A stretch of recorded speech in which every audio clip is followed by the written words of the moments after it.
Capacity. Capacity in English law refers to the ability of a contracting party to enter into a legally binding relation. If a party does not have the capacity to do so, then subsequent contracts may be invalid. However, in the interest of certainty, there is a prima facie presumption that both parties hold the capacity to contract. Those who contract without a full knowledge of the relevant subject matter, or those who are illiterate or unfamiliar with the English language, will not often be released from their bargains.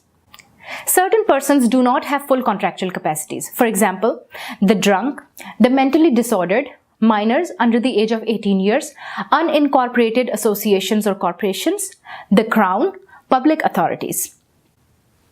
Within the persons who lack capacity to enter into a contract, this course talks about minors only. In English contract law, a minor is any individual under the age of 18 years old. Historically, the age had been 21 until the Family Law Reform Act 1969. As a general rule, a minor is not bound by any contracts he makes, though the adult party whom he contracts with is. Once a minor reaches the age of majority, however, he can elect to ratify a contract made as a minor in full capacity. This rule is subject to several types of contracts which a minor will be bound by, and his rights to repudiate such contracts.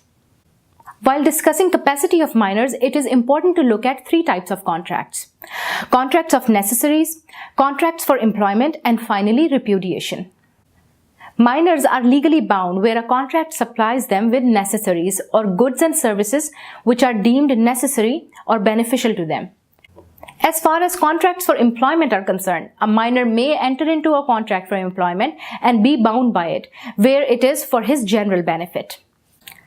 Where a minor contracts for the purchase or lease of land or for a service which carries with it ongoing obligations such as marriage settlements or the purchase of shares, such a contract will be binding upon the minor upon reaching the age of majority, should they not choose to repudiate it within a reasonable amount of time.